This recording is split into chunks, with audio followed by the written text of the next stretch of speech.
Hey guys, it's Justin. Just want to set up the episode you're about to listen to, which is a replay of our 2021 episode on the Christopher Nolan film Tenet.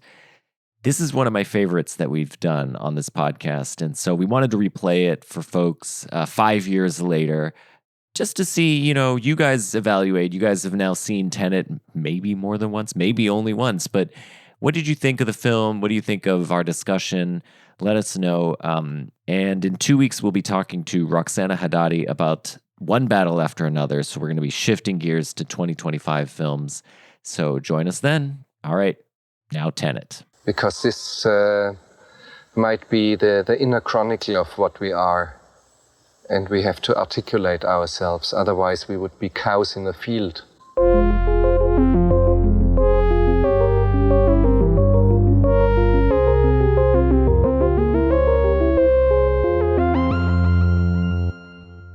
Did you know, Justin, that the thing about Tenet is that it goes backwards and it goes forward? What? Welcome, everyone. This is Cows in the Field. This is another movie podcast. And in this podcast, we like to follow the Werner Herzog dictum and try to articulate ourselves and articulate the philosophical themes buried in popular film. My name is Justin. I'm Laura. And today we're talking about Christopher Nolan's 2020 film, Tenet.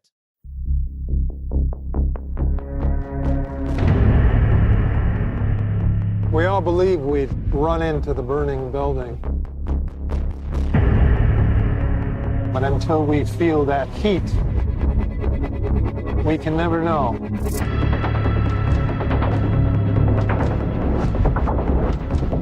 You do. You chose to die instead of giving up your colleagues.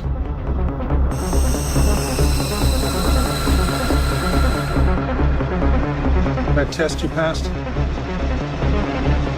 Not everybody does. Welcome to the afterlife. Being a bonus episode, we are going to divide this episode into two parts. The first part will be a spoiler-free discussion because we expect that some of the audience may have not seen Tenet, may be on the fence about whether to see it. Then we will announce partway through the episode that we've reached the spoiler part of the discussion, in which case, if you haven't seen the movie, you can press pause and come back after. And in that part, we will get into the nitty gritty. Okay, so why do I like this movie so much? I mean, why do you? Ultimately, I'll make the case for this movie on a lot of grounds, including emotional and thematic grounds. But if I'm really being honest, the reason I like this movie so much is because it is dealing with time inversion, which is, I think, one of the coolest things I've ever seen on a film. And let me just give you an example of how time inversion works. And this is not from the movie. I just wrote this story last night when I was trying to fall asleep. It's a one paragraph story. It's very short. And I think it kind of illustrates how cool time interacting with a time inverted object is. All right. So here's how the story goes. Mm-hmm. Okay. So one day you notice something odd in the trash. And so you're investigating, you find some strips of colored canvas and you pull them out and you arrange them on the ground. And suddenly you feel the urge to destroy them. You're just like, I want these strips gone. So you take a pair of scissors to the canvas, but when you do so, it reveals something odd. Cutting the strips actually knits them together. So irritated, you cut faster and faster, but the more you cut, the more the canvas connects. And then with one final cut, you reveal that it's really a painting. It's a painting of an old man holding a paintbrush. You marvel at what happened, but you're even more intrigued by the painting itself. It's familiar in some way. So you decide, well, rather than just destroy it, you'll frame it and put it on the wall. So as the years go by and the painting becomes part of your daily life, the itch to paint starts to grow in you. So you start to take painting lessons. You think, maybe someday I could be like this guy in the painting. Well, one day then there's a knock at the door and someone has left you a box. You go and say, okay, what's inside this box? You see it's a paintbrush and an easel, but it's unlike any you've ever encountered. When you pick them up, they remind you in some way of the canvas you found so many years ago in your trash. As you bring the paintbrush towards the canvas, you notice for the first time that the paint on the canvas is wet. You bring the brush to dry it, but as you do, the paint rubs off the brush. Again and again, brushstroke after brushstroke, you paint the paint off the canvas. Eventually, you're left with a blank canvas. And finally, glancing in the mirror, you realize who it was all along. There's a knock at the door, and you know what must be done. You put the paintbrush and easel back in the box, hand it to the man at the door who, without speaking, walks backwards down the street and out of sight. Whoa. So that's just to give you an illustration of what it's like to be a person who's moving forward through time regularly, but interacting with an object, in this case, a painting and a paintbrush that are moving backwards in time. So if you're painting with a backwards, like an inverted paintbrush, when you paint with it, you'll be pulling the paint off of the canvas. Mm-hmm. When you're destroying a canvas with scissors, you'll be creating the canvas. This is ultimately the idea that's at the core of Tenet. And you get to see this again and again and again in this movie. And it is so cool. It's so cool to watch someone drop a bullet by having it fly into their hand. I think this idea of how when you're interacting with an inverted object, causation is reversed. That's the central idea. It's not so much time inversion, but it's the interaction of a non-time inverted object with a time inverted object. That's the fundamentally interesting thing that Nolan is doing. And so that's the thing that I think is so visually and conceptually compelling. But as we're going to get into, there's more. And again, we're still in the spoiler-free part of the episode. So other aspects of this movie, if time inversion is not your thing, it's really a movie at its core about friendship. And one of the things you're seeing is a friendship develop, but in a really unique and weird way. Something we'll get into in the spoiler part of the podcast. It's a friendship between John David Washington's character and Robert Pattinson's character. And they have a real chemistry, these two actors. And you're getting to see how they, by the end of the movie, you understand the structure of their friendship. But it is a really unique one. And I find that the magnetism between these two actors like incredibly compelling. Mm-hmm. It's also a movie about toxic relationships. There's a character played by Kenneth Branagh who's married to a character played by Elizabeth Debicki.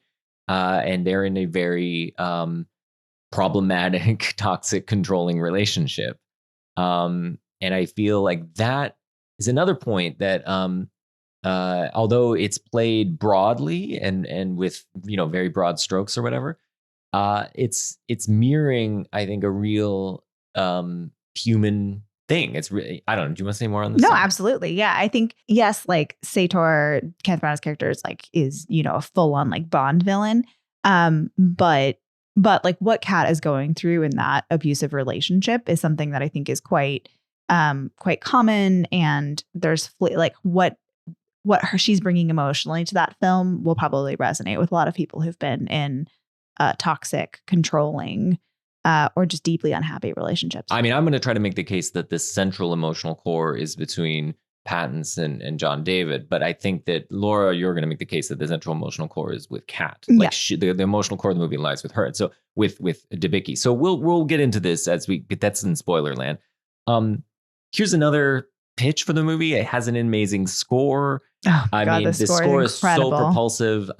Past guest Bilge Ebiri wrote an entire article on the how amazing the score is and how you can't stop listening to it. And I feel exactly the same way. There's some incredible lines in this movie, one of which is Aaron Taylor Johnson saying temporal pincer movement. Yeah, that's Laura's favorite line of all time. So I wanted to give you that line. Nobody talked. They're running a temporal pincer movement. What? The pincer movement, but not in space, in time. Oh my God, I love it. What does that remind you of, Laura? Okay, so we watched this this dumb Vice video, like, I don't know, a year and a half ago or something, with these like guys with Cockney accents who eat nettles. Competitive nettle eating. Right. Because I guess nettles like sting when you touch them. So it's like a very uncomfortable experience to eat nettles. Anyway, these weirdos are doing that. But at one point, the interviewer says, "You're a bit of a legend in the nettle game." And we have been saying that to each other for a year and a half. Yeah. Hey, you're a bit of a legend in the nettle game. Well, yes, I'm the record holder, world record holder at Nettles. And imagine somebody who talks like that, but also has like a mask on, and then also like for half of the movie, and then also maybe like the mix is such that you like have no fucking clue what he's saying all the time. That's what's happening in this movie, and it's amazing. It is very cool. One last pitch is that in a weird way, it is a climate change movie, much like Interstellar, and it's it's clearly made by a parent who is deeply concerned about the future of the planet. Yeah. When Sator says like my greatest sin was bringing a son into the world that I knew would end, I was like, oh Yeah. that one hit home for me. Yeah. So, okay. So speaking of sons, I'm going to say, and this is right before we're about to go to spoilers, but I want to give a tidbit of it before, if anyone turns it off. So I think, and I'm about to make the case, that the central organizing lens or theme through which we should see the movie is as a father-son movie. Okay. Now, at this point, you might be thinking, what? And that's fine. And now at this point, we're going to go into spoilers. So now, if you haven't seen the movie, and I would really encourage you to just watch it and don't listen to this, because you want to see it with fresh eyes, and again, it will bear out multiple viewings, I think. Okay, so now we're going to enter into spoiler territory. Okay, so I said that the movie is about a father-son relationship. And you might think, well, who are the father and who are the son? Well, we do have a father and a son in this movie. We have Sator and we have Max, his son. But this is not really their story. They're never in the same scene. They're never ever seen together. This is not their story. Well, who else has kids? Well, Kat has a kid. It's Kat's son, Max. But she's not a father. No.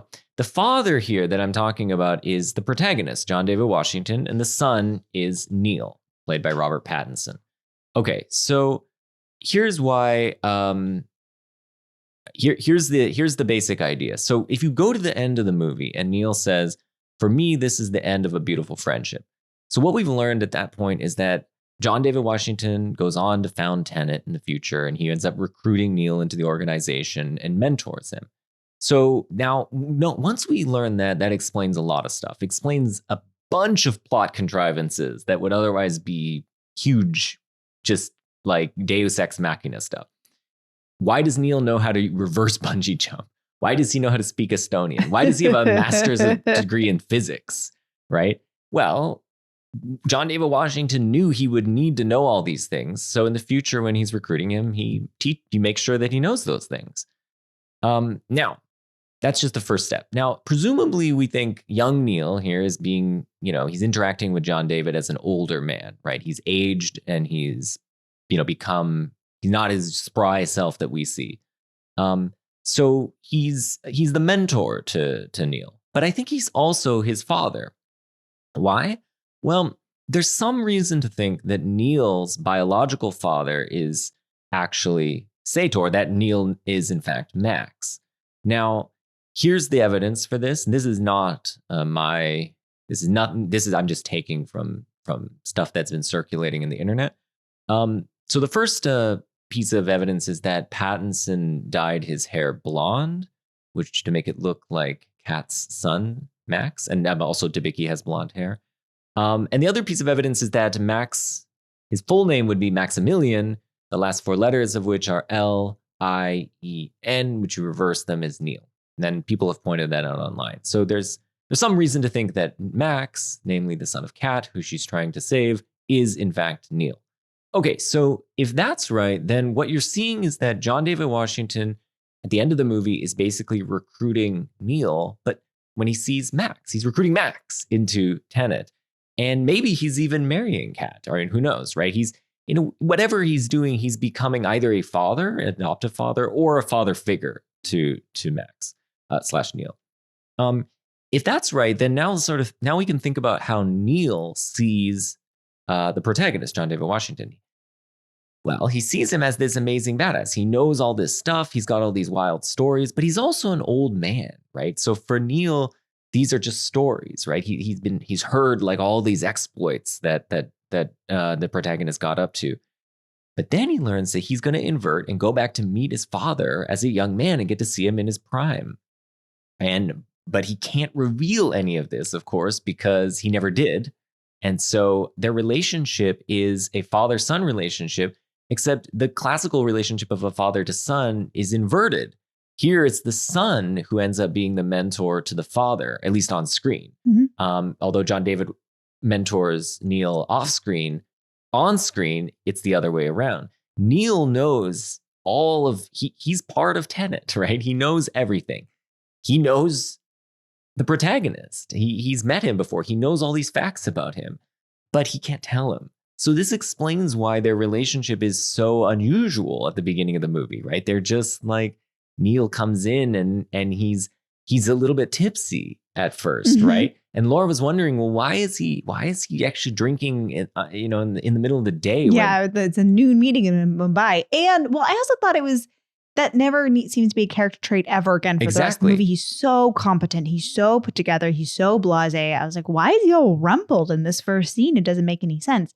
Except then if you think about him being nervous to meet his father as a young man. Yeah. Like that would be a little like exciting, but unsettling. And he doesn't know how he's going to react. And he doesn't know how his father is going to react to him. I mean, he's never done this before. And so he's trying to feel it out. And so what I think is so interesting about this is that you get to see a relationship develop over the course of the film. That's a weird one-sided relationship, but that's what parental relationships often are. They're one-sided. The parent knows more than the child. They are the one who has to withhold information from the child. Right. They have to sort of mete out information as it becomes appropriate. Yeah, as it becomes appropriate. Exactly. And that's exactly what Neil does. Because again, Neil being the son, now the relationship is inverted. So Neil, the son, is the one who has to withhold the information and sort of mete it out as needed. Which he does again and again. He lies, or at least is not fully honest with the protagonist. And when the protagonist gets angry at him for this, he says, well, it wouldn't have really done any good for you to know that then, which is exactly what a parent would have said to a child in that circumstance. Yeah. I love to so that's what's so wonderful about rewatching this movie. There's a lot of things that are wonderful about rewatching it again and again, but watching Robert Pattinson's performance as Neil and how he threads that needle is so good. But he has these like knowing smiles a couple times in the movie. And it almost seems too as if like, because he knows who his father will eventually be. Yeah. And at times he feels like he's sort of like playfully nudging him in that direction. Because when we see the protagonist, he has just come off a stint of being with the CIA, and he's kind of stiff and like incredibly isolated. And he says things like standard operating procedure. And at one point, Neil kind of like parrots that, like almost laughingly, like standard operating procedure, like ha ha ha, because that's not who presumably the protagonist will become. It's not really like the father figure that Neil knows very well. And at the very end, when he asks, "Are you going to go check on Kat?" And, and the protagonist says, well, no, that's far too dangerous, because that would be how the CIA would approach it, maybe. And Neil kind of gives him the smile and is like, not even from a distance. Because, of course, Neil knows he's going to. He's going to more than check up on them. He's going to become a part of their family. But he's got the smile where he's just like, it's just fun. It's like, it's, you said this is an inversion of the father-son story in every way, but it's also like, it's like the inversion of How I Met Your Mother. Like he knows his parents' love story before they do. That's so funny. Yeah. And he's almost nudging him that way. It's almost like he's like planting the seed for the protagonist to go visit Kat. Yeah. Which, maybe that's a close causal loop. Maybe not. I don't know. But like, it's cute. That also reminds me, one thing that you've been pointing out to me as we watch the movie is that the journey of the protagonist, the character arc of the protagonist, is one from someone who has an affiliation to a cause that he doesn't understand, but it's this global, like big, it's the stakes are so high, it's the world, it's everyone, but it's impersonal. He doesn't have any Mhm. personal connection to anything. He just is, well, I got to save the world, obviously. But his journey is to the end of the film, finally having that personal connection to Neil, to Kat. And that's his journey, is to kind of overcome that standard operating procedure thing and Right. become more of an emotionally connected person. Right. Yeah, absolutely.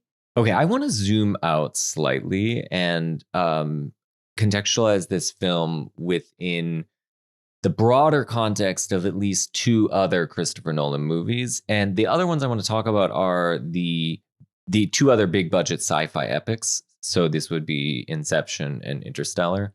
Now, the context here, basically the claim I want to make is that this parental father to child relationship is, I think, a through line between these three movies. It's an evolving relationship, and it mirrors exactly Christopher Nolan's relationship to his own children. Okay, so start out with Inception. And here we have the experience of being a new parent put to film. And in particular, one aspect of being a new parent that Laura and I think, are intimately familiar with is that you're so close to the time before you were a parent that you still have these memories and almost desires to return to that time. Totally. That's a feeling, I think, that's very apparent to new parents.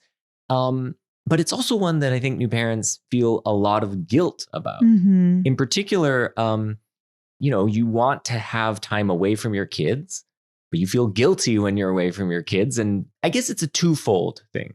It's simultaneously the pull to want to be back with your children and your family, but it's also the guilt of desiring to be away from them at the same time. That's the twofold thing. And what happens in Inception is that you have two characters, Cobb and Mal, Leonardo DiCaprio and Marion Cotillard, who are experimenting with this kind of multi-layer dream thing where they're able to spend longer and longer stretches of time together in a dream, but that only takes a short period of time in reality. That's how that sort of time dilation works in the dream state. So it turns out that eventually they go deep enough in their dreams so that they can spend an entire lifetime together. That's only been like a couple hours of daytime, right? Of actual time. And so then they wake up out of this situation, and what do they find? Just imagine that you lived an entire life away from your children. You've pursued all of your creative ambitions and so on. And you wake up and there's screaming kids, and you're like, oh my God, my life is this incredibly boring, mundane life filled with like responsibilities to these ungrateful little demons, And I could imagine that you would feel an immense amount of guilt for that, how much you loved the feeling of being away from them for that. Mhm. I mean, for years and years. And I think that is the guilt for me. That is the more interesting guilt at the core of Inception. Of course, there's also this guilt of, Cobb feeling guilty that Mal killed herself because of his idea. But I think that's on the surface. I think the sort of deeper guilt is this relationship that he has to his kids and the guilt that he feels for wanting to be away from them. Okay, so again, father to child relationship being at the core. Interstellar, now this is the one that's really easy because Interstellar is very clearly and obviously a father to daughter relationship. But what I think is interesting is that now that relationship has grown. Now the kids have grown a bit. Now we have Cooper, Matthew McConaughey, and he's been a parent for a while. He's got Murph, who's, I don't know, preteen basically.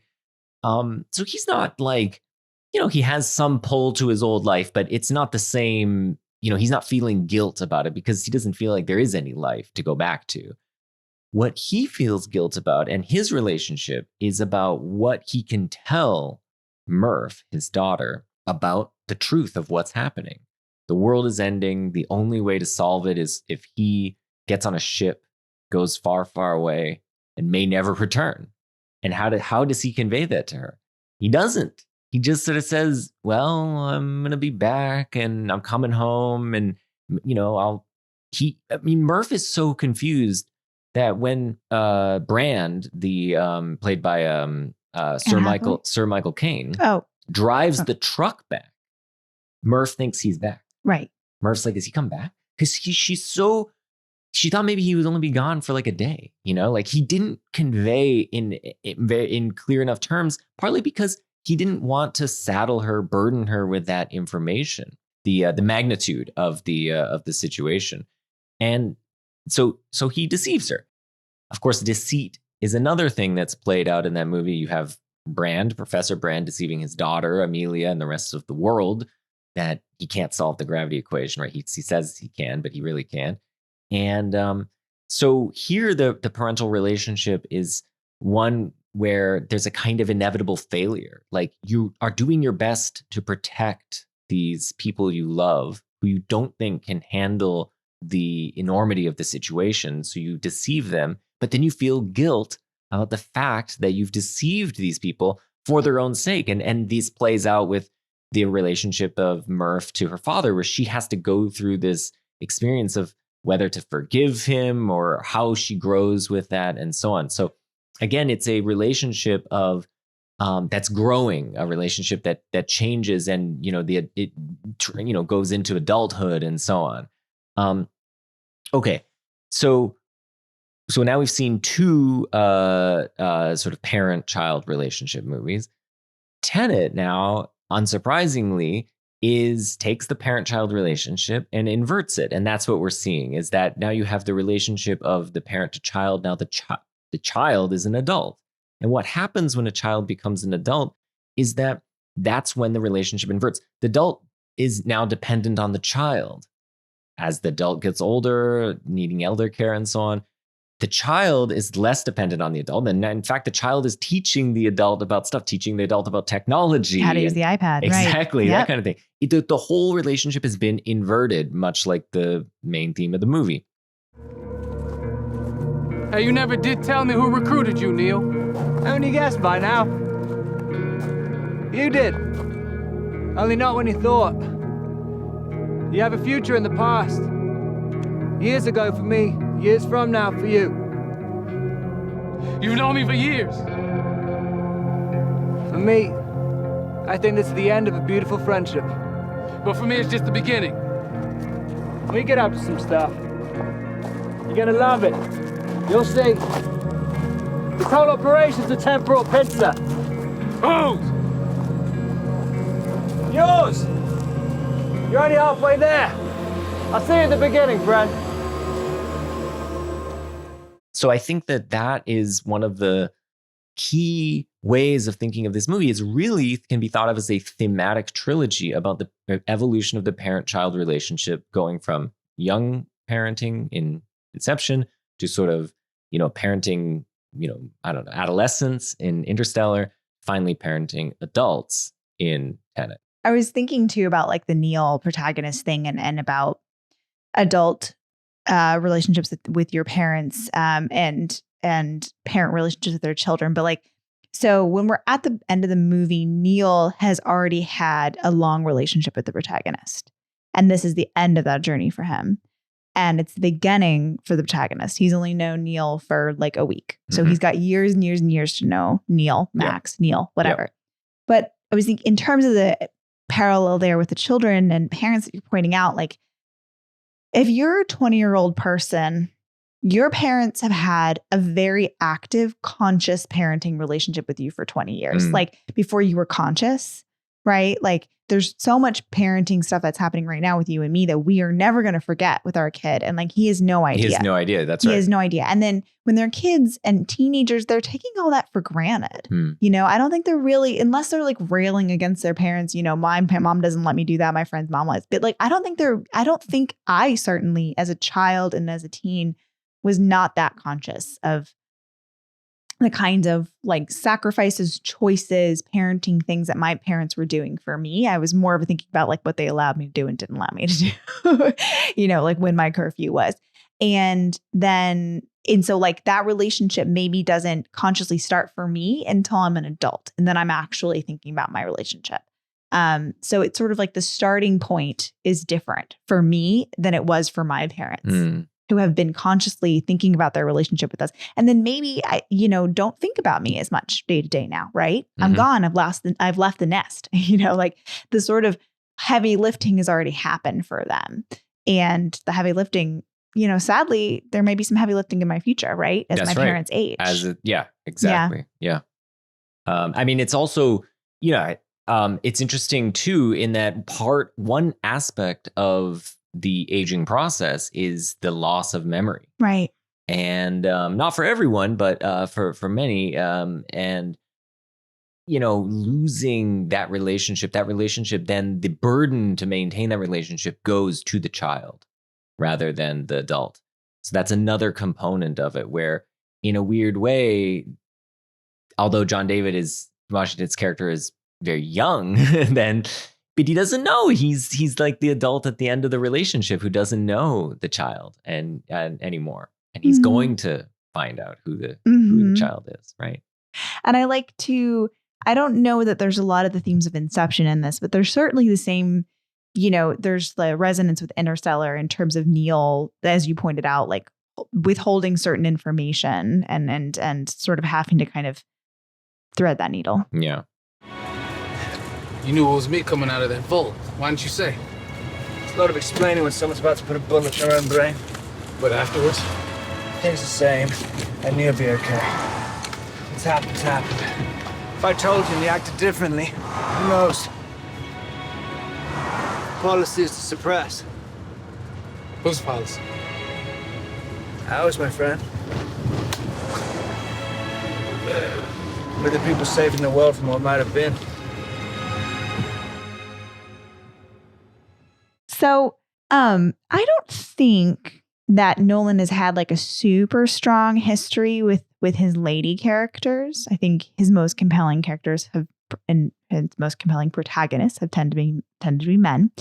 But I think Kat is really great as a character. I'm really excited about her. I was thinking about this because you told me, I'm not on film Twitter. I don't know what people are saying about this movie. You just tell me what people are saying about this movie. But apparently people are rolling their eyes at a particular Kat line. It's after Neil warns that if the algorithm is brought together in the future, people are able to successfully invert the world, that everybody and everything that has ever lived will be destroyed instantly.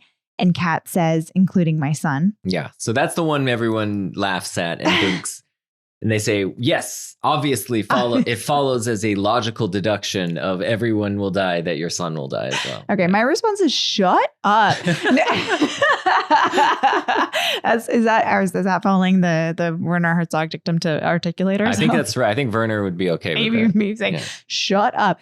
No, I mean, I think that's so silly. I mean, obviously logic stands that her son would also die if everybody in the world dies instantly. But I think what we're not appreciating is that Kat is being really human in that moment. I think, like, just at a surface level, how else do we understand abstractions in the world besides at the like personal, with our personal experiences with our personal relationships? I think, when something devastating is going to happen to a large amount of people, you think about the people you love the most and how that's going to affect them. Right? When we think about climate change, you and I, and how like the world is going to change, I think about what that means for our son. Yeah. Yeah. I'll give you another example. There've been a lot of wildfires in California, and one of them took, my parents haven't lived there for a while, but their old house was burned down in one of them a few years ago. And when I concentrate on that makes it much more palpable and immediately present than when I just think of the statistic, like 60,000 homes burned. I'm like, wow, that's a lot of homes. But then I think about that home that I used to live in and spend a lot of time in.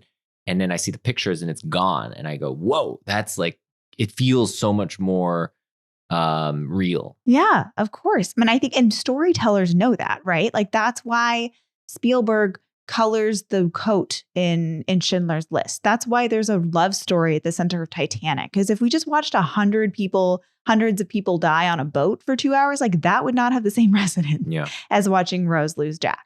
In terms of like prejudice, right? The data shows that if a person holds prejudiced beliefs about a group of people, if they come to meet and get to know a person that has that characteristic they're, prejudiced against, be it race or sexual orientation or whatever, that can help change their mind more than any other type of logical argument with them about, about tolerance. Like if they think they, don't like gay people and then they meet somebody who's gay, who's a human being, that actually does make a difference. Yeah. It's one of the few things that can make a dent in that kind of prejudice.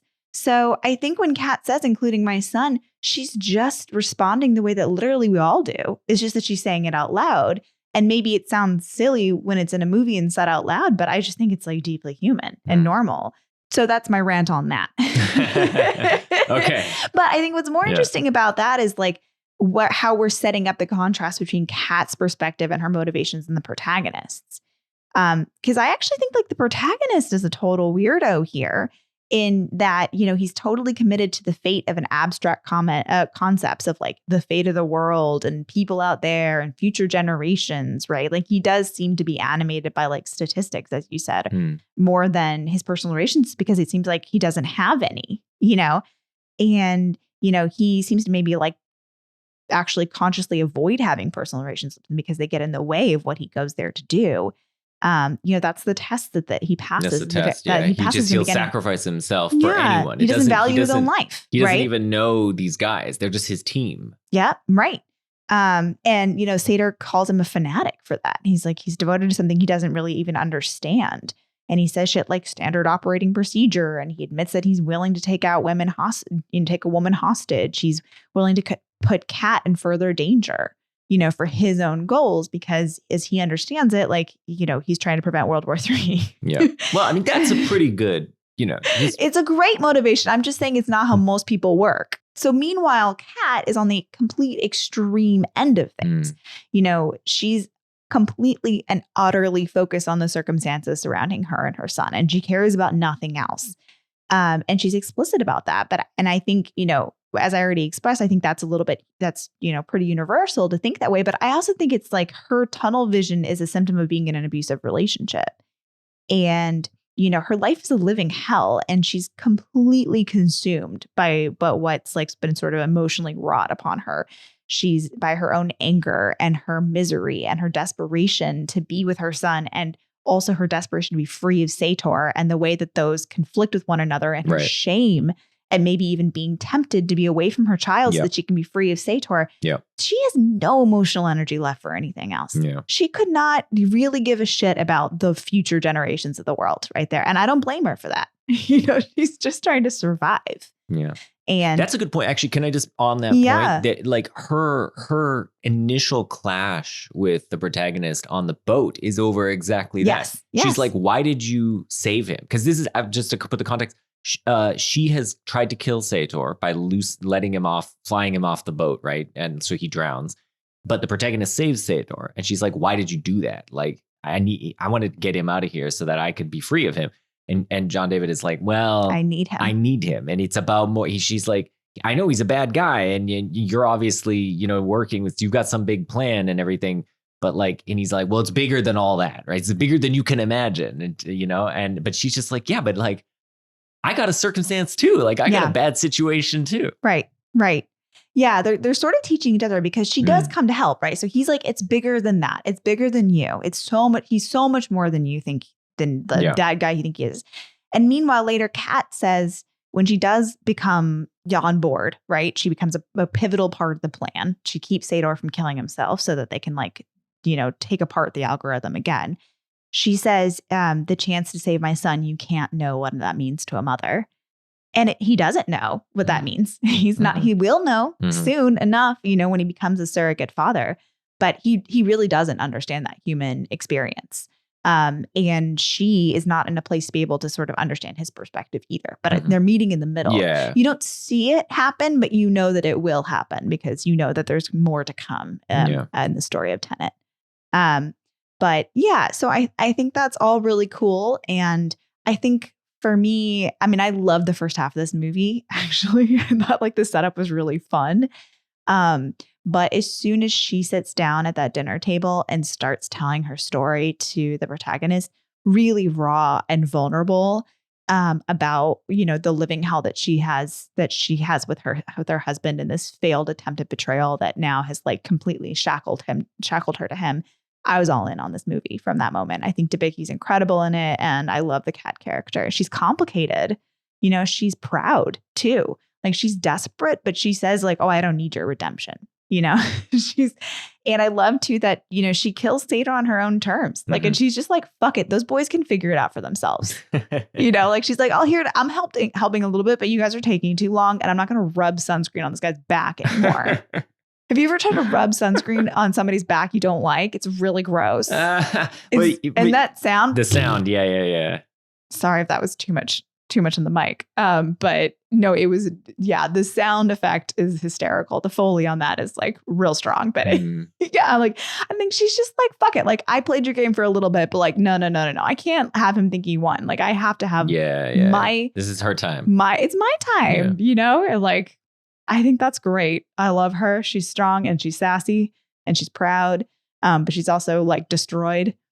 It's great. She's complicated. I also just like that it's really her and Laura, right? The lady scientist. Those are kind of the lady characters. There's also the woman who leads the others, who's the Ives counterpart, right? Hi, it's Laura here. Quick apology.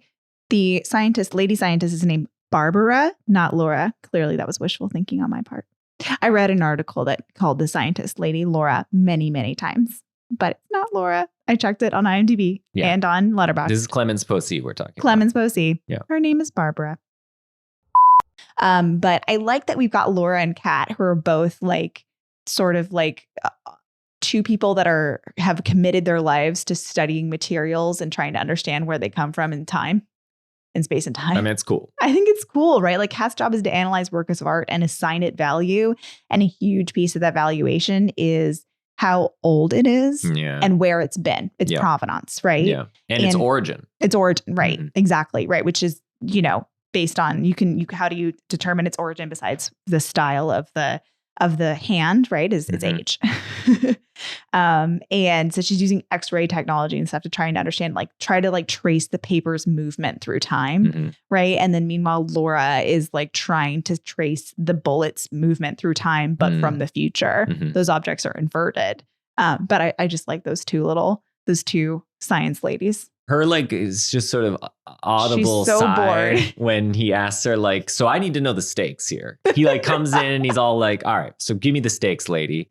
She's just like, okay, it's World War III. Okay. God. She's you ask a lot of questions. Stop asking questions. She's just dunking her tea bag and giving him the stink eye. Can I go back to analyzing my metal alloys now? I think at one point he asks her, he's like, where'd this come from? She's like, I don't know. I just got assigned this stick of this chunk of wall. It was just my assignment, this chunk of wall. I didn't get any answers to the questions. Stop asking me stupid questions.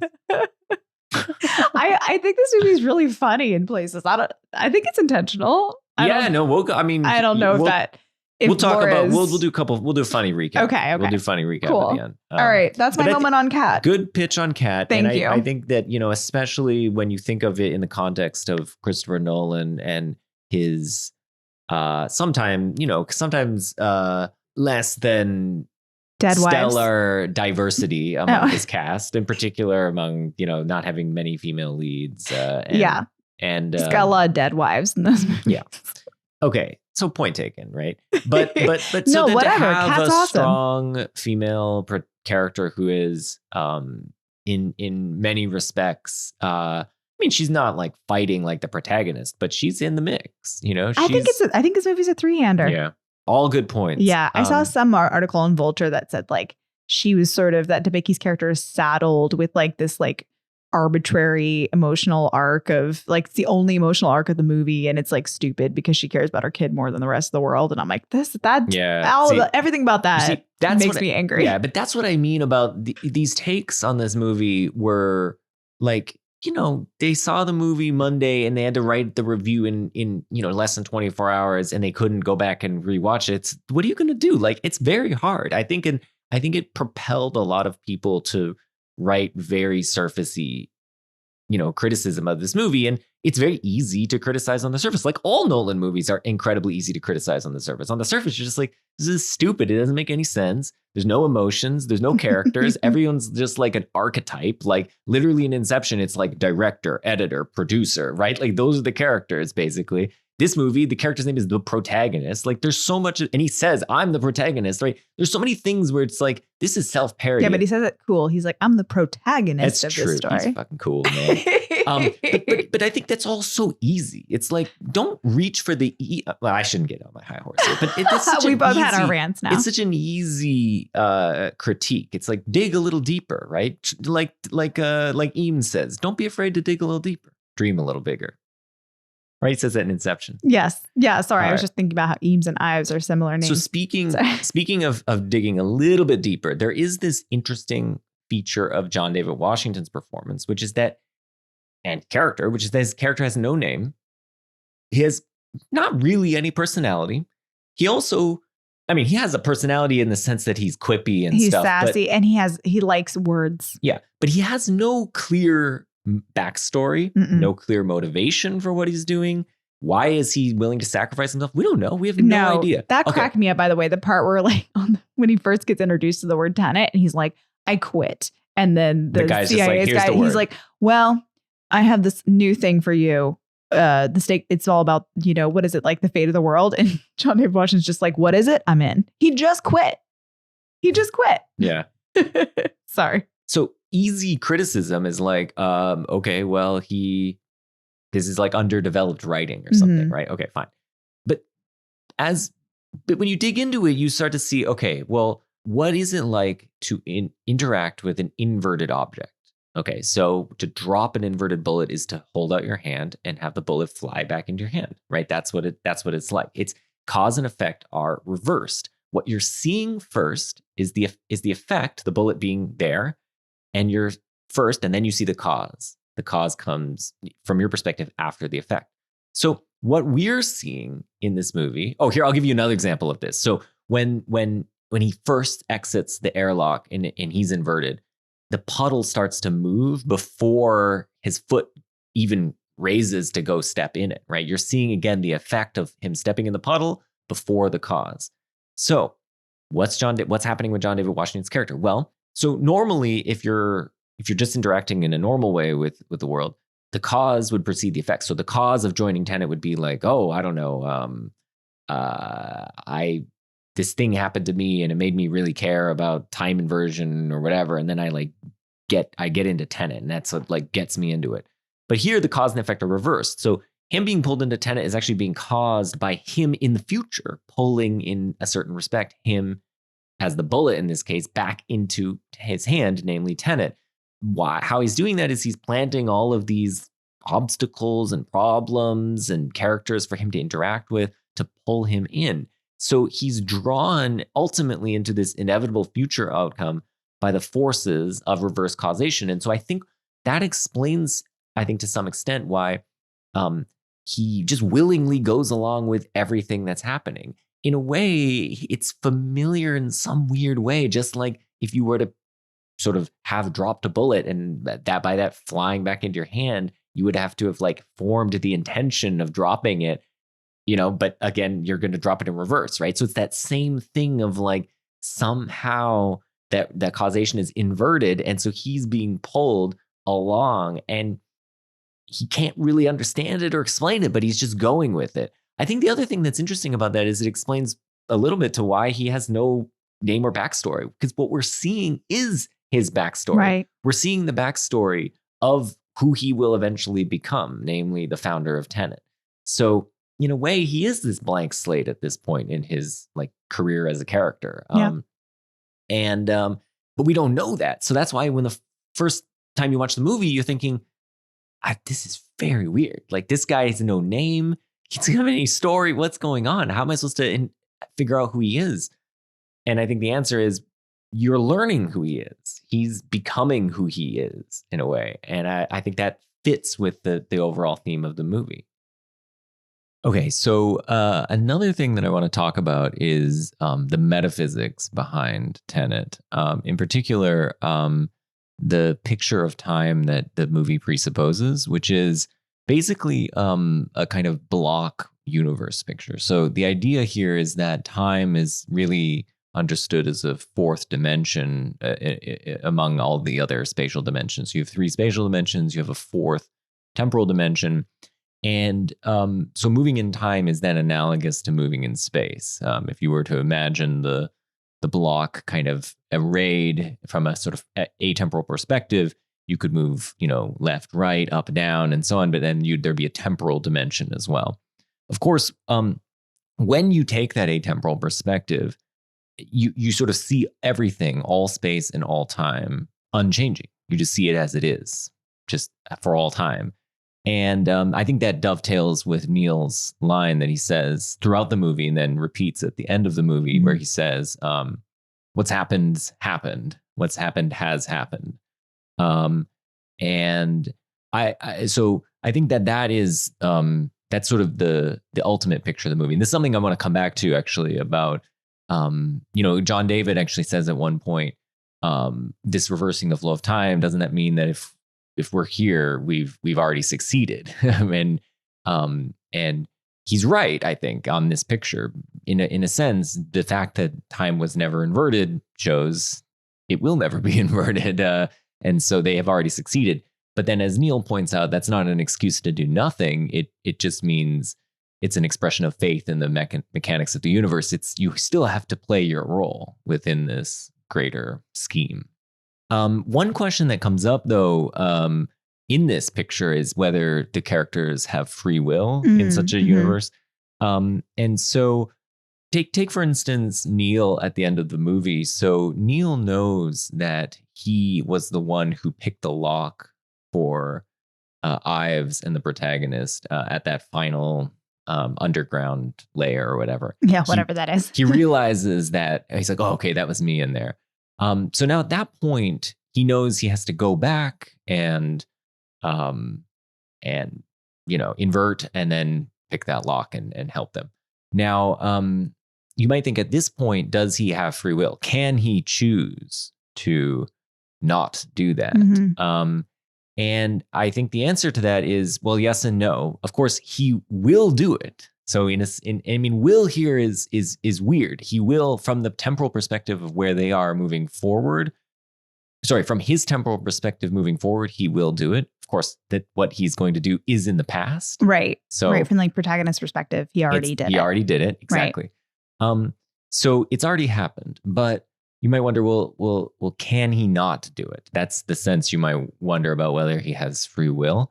And now in a block universe, there is no indeterminacy with respect to the future because the past and the future are all the same. They're all laid out equally. So there's no asymmetry between the past and the future in this regard, where the future is determinate. Sorry, the past is determinate and the future is indeterminate. Okay. So you might think if there's no indeterminacy, then there's no free will. There's a certain type of view about free will called incompatibilism. And in that sense, I think he does not have that kind of incompatibilist free will on this picture. But there is another sense of free will that he might have, which is sometimes called compatibilist free will. Basically, that is the kind of freedom that you can have when your action flows from who you are as a person. So take, for instance, somebody who, decides one day to rob a bank and then they go and rob a bank. You might think, well, that action was free as compared with someone whose family is held hostage and they're forced to rob a bank. Their choice to rob a bank is not flowing from who they are as a person, but they're being put in under a circumstance. Threat, under duress. Exactly. Yeah.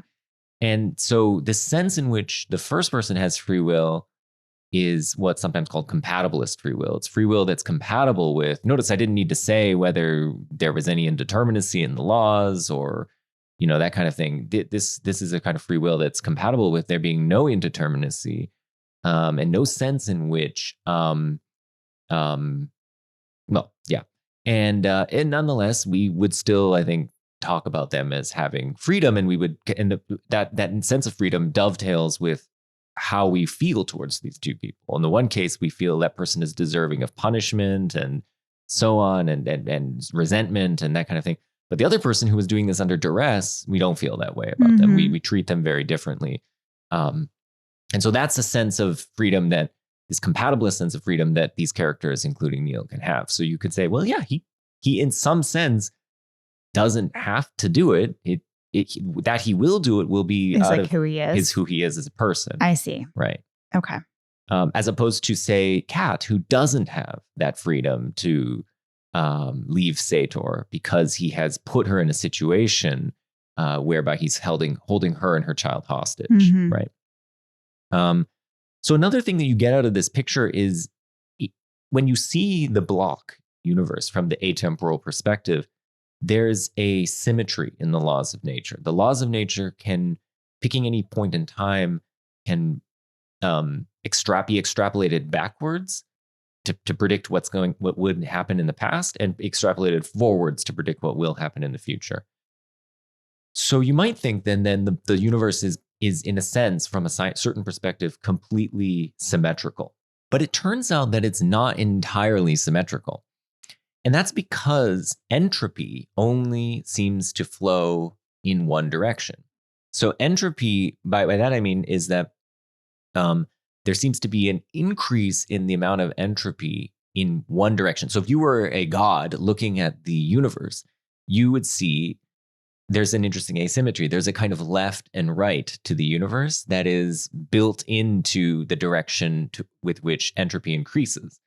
So for instance, you're going to see when you trace your finger, so to speak, left to right along the block universe, what you'll see is things like cups breaking, and you'll see gases, filling rooms, expanding into rooms. Jam getting stirred in and turning something pink, and not the other way around. Exactly.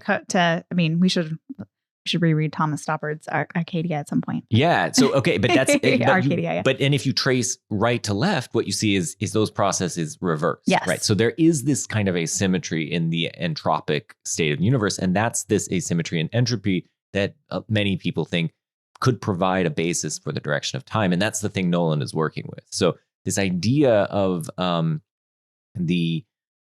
Sator's ultimate plan of the people in the future's ultimate plan to reverse that direction of entropy. That's what they're talking about is just to basically flip that arrow. So now suddenly those entropic processes work right to left rather than left to right, so to speak. Mm-hmm. Here's a question though, and then this is related to this big, ultimate plan of Sator's, is you might wonder how these dead drops work for Sator. And this is something we talked about. Yeah, that broke my brain for a second. So because you might wonder, well, how does it work that you in the future could communicate something to yourself in the past? Like you might want to say communicate like a stock tip, or you might want to give yourself in the past gold that you've got in the future. So how do you do it? Well, what Sator does is he inverts whatever it is, the message, the gold or whatever, then he buries it in a place where he knows no one's going to dig it up between when he got it in the past and when he buries it in the future. So between, say, T1 in the past and T100 in the future. Then in T1, he goes back, or he somehow communicates to himself that's the place to dig it up. He digs it up and he finds it. And of course, before T1, it wasn't there because it was moving backwards from T100 to T1. Yeah. There was nothing there before T1 because he got there to intercept it, so to speak. Yep. And so that's how these drops work. This is what I mean, though, when I said Sator must be like an incredibly organized person. Yeah. Totally. Yeah, you got to know where all the drops are. Yes, at a different time. It's amazing. Yeah. It's really astounding. He's got a lot going on, and he has time to psychologically torture his wife. Like, how many hours in the day does Sator have? He's got a lot because he can keep reliving the same day over and over again. Right. But there's the difference, because since entropy is working in one direction, getting something in the past to the future is a different situation. So suppose you want to get this algorithm, you're Sator, you want to get the algorithm from where you are in, 2020, let's say, to the people in the future in, say, 2050. Well, his plan is ostensibly to bury the algorithm in this Stalsk 12, and then they dig it up 50 years later or 30 years later. Or whatever. But it will have always been there, or not always been there. Yes, it will have always been there in that period of time. So between 2020 when he buries it and 2050, it will just be sitting there. But then here's the question: like the heroes know, the protagonists know that's what he's doing.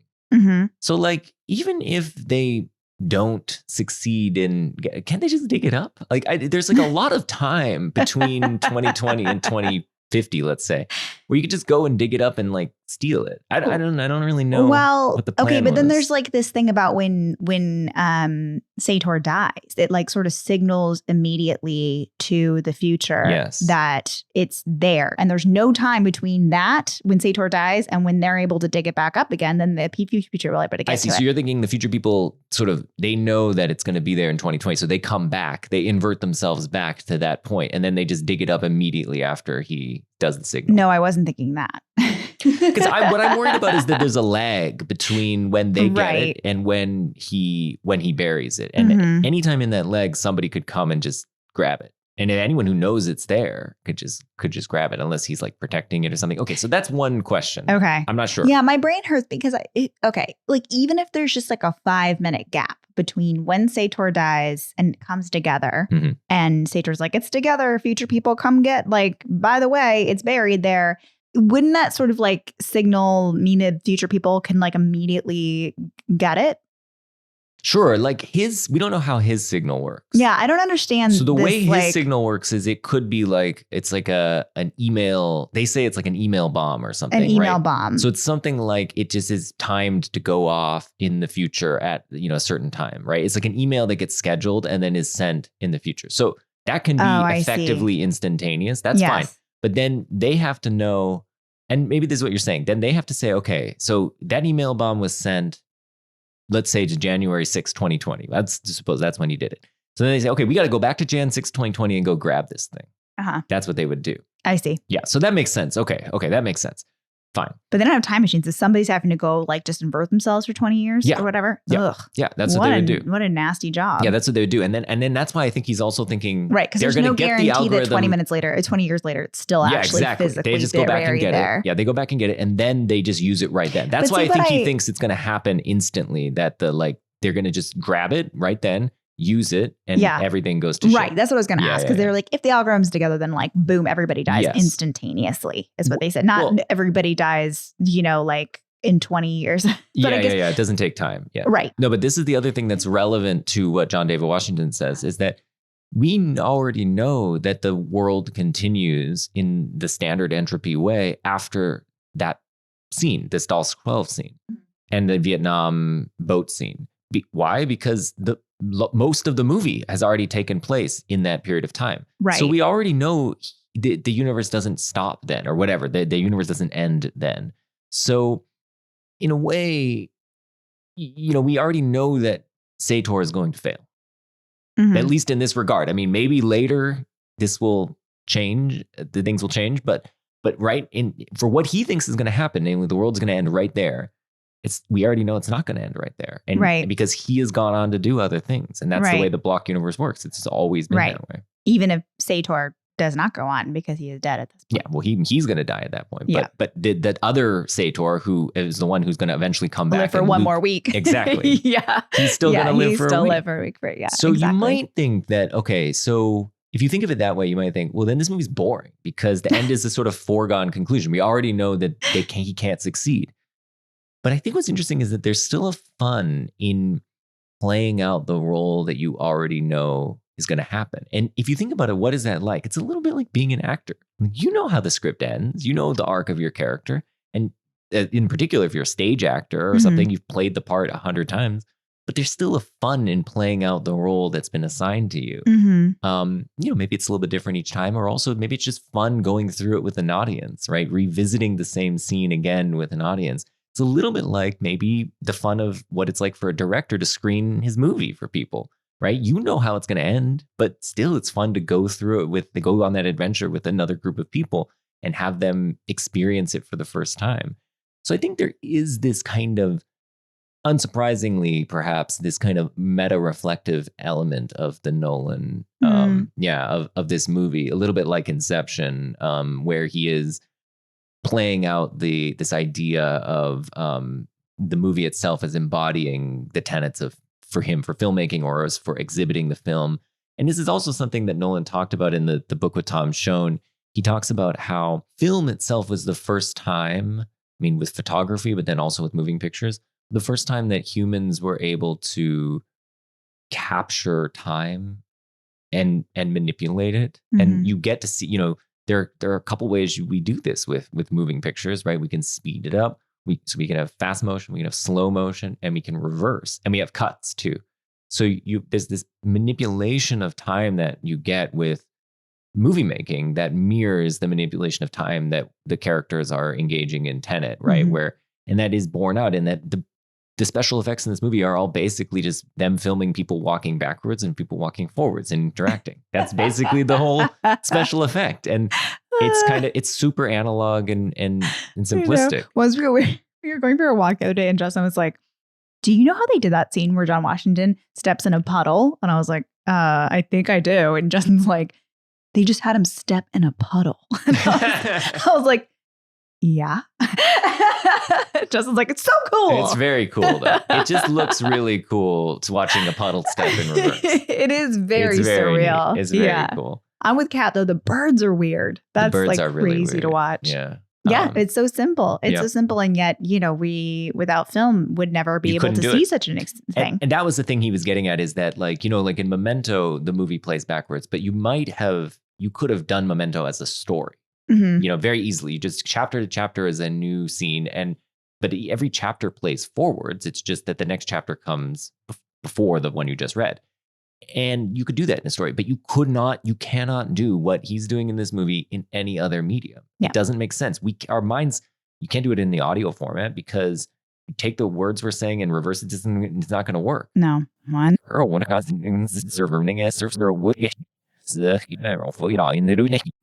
can't do it in literary format because reading backwards doesn't have that effect. It's only in the visual format that it allows you to do it, and to a certain extent in the musical format as well.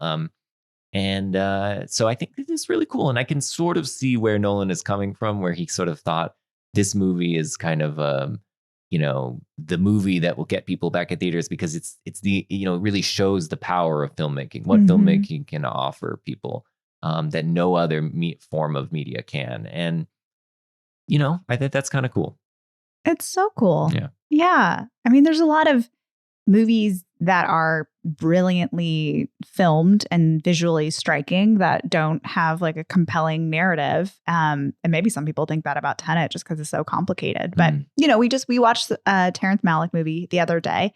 It's gorgeous. But, you know, the narrative part of it is a little fuzzy. It doesn't grip you, you know. A movie whose name shall not be revealed. We won't say one of us liked it. We won't say which twirly it was. But you know, but like this movie is like incredibly visually striking, incredibly you know, and everything about it is intrinsic to the medium of film. And also it's like a cool story. Yeah. All right, so we're nearing the end of the episode, and I think we just want to go over our favorite lines, and then sure, and then we'll end. Favorite characters, favorite lines. Okay, yeah, favorite characters. Well, you had a tie between two supporting guys. Oh my gosh, yeah. I don't know if it's ATJ, aka Aaron Taylor Johnson, or Ives, or Hamish Patel. Hamish Patel Mahir is his character's name. Now I've got IMDb out. You of like being those really guys? Careful.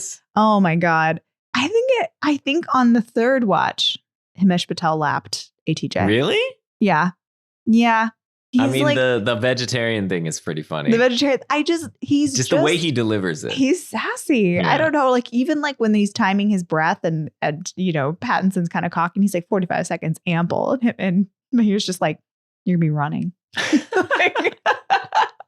That's a good one. Yeah. I just think everything about it. I just like his energy. He's just so, I mean, everybody in this movie is blasé about what they're doing. Yeah. It's and like bored / irritated, which is a funny vibe. I like it a lot. But yeah, Mahir is maybe my favorite bit character. Only got a few lines, only got a few scenes, but he works it. Yeah, that's good for me. Is it I mean, ATJ for you? I do like ATJ. I mean, because he's a bit of a legend in the Nettle game. Yeah, it's because he's a legend in the Nettle game. Here's a couple lines from him that I really like. So this is during the briefing. The soldier says they'll have inverse ordnance, and Ives goes, "These buildings are abandoned, but we learned there is a turnstile. Expect a bitemporal response. They'll have inverse ordnance. Inverse, conventional, forward antagonist, inverted antagonist. They have it all." Wow, that's what he said. Because even on the third time, I heard and then here's another part from the same scene. Our job is to fail to defuse that bomb, while the splinter unit achieves its task undetected. Which is? Need to know and you're done. Any other stupid questions? Good, we'll discuss. Let's get ready. Right, let's get ready. You don't. At least any other stupid questions. I mean, that's like an inverted phrase too. Like you don't need to know. Need to know you don't. Yeah, you don't. Yeah, but I also like that. It's a little bit like I'm trying to stay away from meta stuff here, but it's a little bit like Nolan being like, just go with it, motherfuckers. Come on. Yeah. Like I'm giving you the shit, but you're not gonna. You know what irks me about that scene is that his marker's out of ink. Yeah, It drives me nuts. I know. The movie's confusing enough as it is. Let me give you one more Ives line from the same scene. I mean, this is an all-star scene, honestly. The scene fucking rules. Here's another one. So, okay, this is when, so like they break off, right? He's done the briefing, they break off, and now protagonist goes up to Ives and he's like, I wanted to be in the first wave. And Ives like, there is no first wave. Red team and blue team operate simultaneously. Look, don't get on the chopper if you can't stop thinking in linear terms. Now, you want to be on the team that lifts the contents of the capsule. Absolutely. Yeah, that's us. We're Splinter Unit. Oh, yeah. he's just fucking, he's annoyed by him. He's just like, he's annoyed by him the whole time. Yeah. When he first meets him, he's like cowboy shit. Like he's just like, oh, I gotta explain to this Well, he guy. also went because at that point, like John David has got Neil up against, Pattinson up against the wall. He's like, somebody talked, and then Ives comes in real quiet. He's like, nobody talked. They're running a tempo pincer movement. Not in space, but in time. Yeah. Can I ask a question? So you know how Neil knows that he's the founder of Tenet? Yeah. Does Ives know who he is? Because I would think not. Okay. I would think not, he doesn't act like he does. Because again, it's because they never are supposed to meet ever again. Remember? At the end, they break up the algorithm and they're not supposed to know. Okay. So he doesn't know this guy's kind of his boss. Yeah. Yeah, no, but that explains it, right? Like, yeah. Okay. Here are a couple other fun lines. I mean, the classic protagonist, I ordered my hot sauce an hour ago. That's a great line. Come on. That's such a funny line. And John David has such charisma that he just delivers that line. And it's not a line you would have ever expected in a Nolan film. I love more that like line. an 80s action movie vibe. It's so good. Yeah. I think my favorite Sator line is after he's beaten a dude with a gold bar, like beaten him bloody. He looks at checks his pulse and he goes, 98, not so bad for such exertion.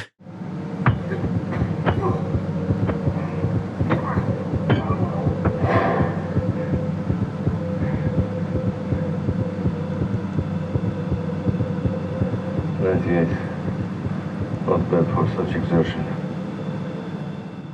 That is true, though. I get like barely going on the bike, and my heart rate is way higher for 98. He's checking his pulse after he beat the shit out of some guy. Oh man! And then here's another line I really like. So Kat's like, "Who are you?" And Neil sits down. And he's like, "We'll start with the simple stuff. Every law of physics." And then just cuts. Well, they had a whole week, so. Oh, it's great. On the third day, he's like, chapter 3. Yeah. And then just to get back though, more seriously, just to get back to like one, the friendship part. And at the end of the movie, the friendship is really developed between John David and Pattinson.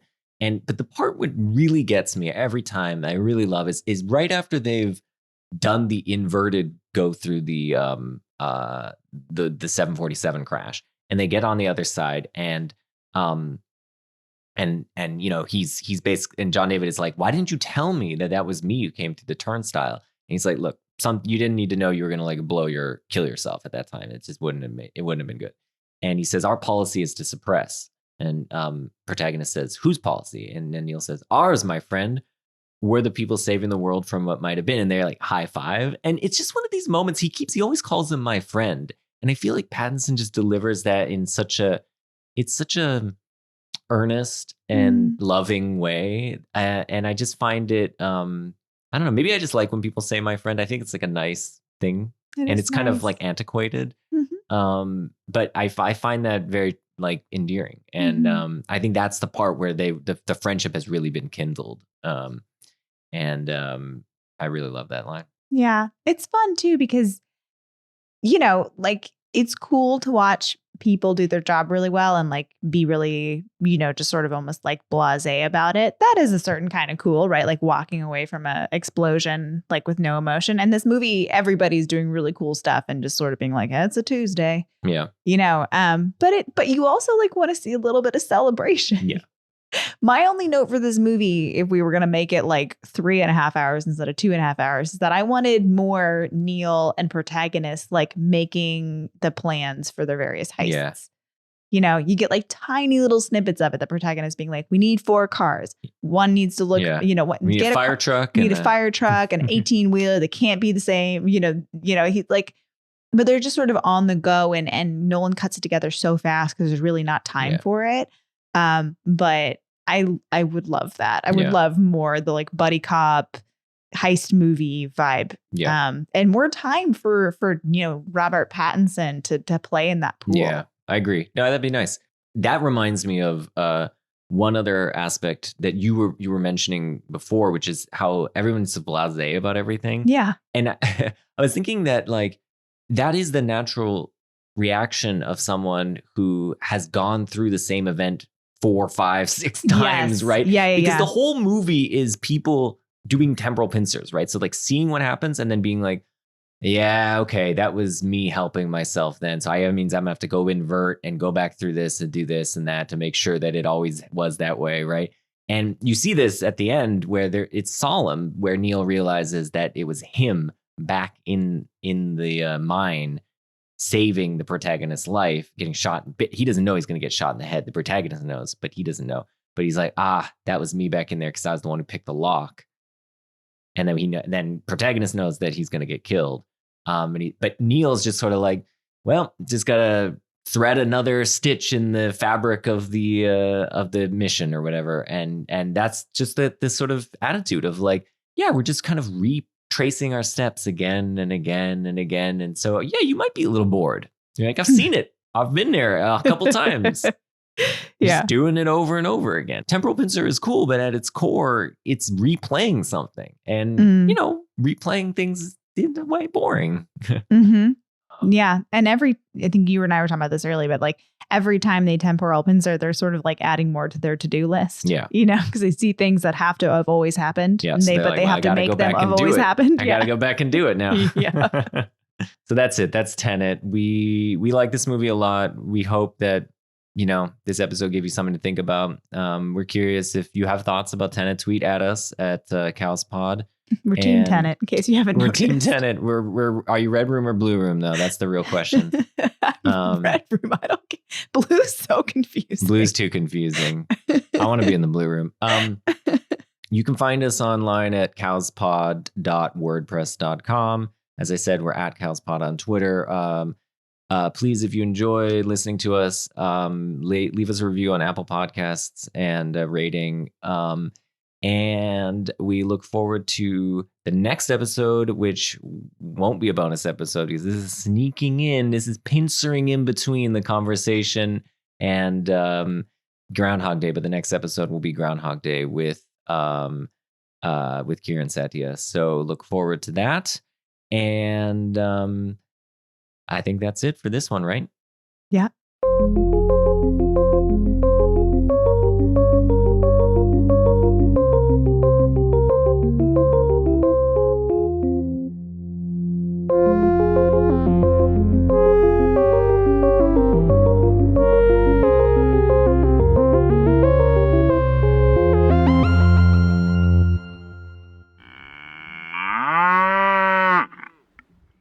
Interior, turnstile, Talon Freeport. If you're not telling the truth, she dies. I don't know what you're talking about. You left it in the car, not the fire truck, right? Who told you that? Tell me now. Is it really in the BMW? I don't know. Tell me or I'll shoot her again. Leave her alone. I don't have time to negotiate. Listen to me. I can help you. 3, Don't. 2, Wait. 1. Sorry. Can you fix this? Line. Okay. No. Bang! Shoots through Kat's side. Next one's a bullet to the head. 1, Please. 2, No. 3. Okay. The car, the BMW. I left it in the BMW. We're going to check that this is real. It's in the glove box. Scene. Okay. Do you want me to do it again? Yeah, I had this fun. This is fun. This is going at the end of the episode. All right, here we go. Now we're gonna go in reverse. Okay, now the entire scene will play in reverse. Okay. It's in the glove box. We're going to check this is real. Okay. The car, the BMW. I left it in the BMW. 3, No. 2, Please. 1. No. Next one's a bullet to the head. Bang. I can't turn 1, fast enough. Wait. 2, Now I'm like Don't. lost. Don't. 3. Listen to me. I can help you. I don't have time to negotiate. Leave her alone. Tell me or I'll shoot her again. I don't know. Tell me now. Is it really in the BMW? I don't know what you're talking about. Who told you that? You left it in the car, not the fire truck, right? I don't know what you're talking about. If you're not telling the truth, she dies. Scene. Do you want me to do it again? No, it's fine. It's perfectly fine.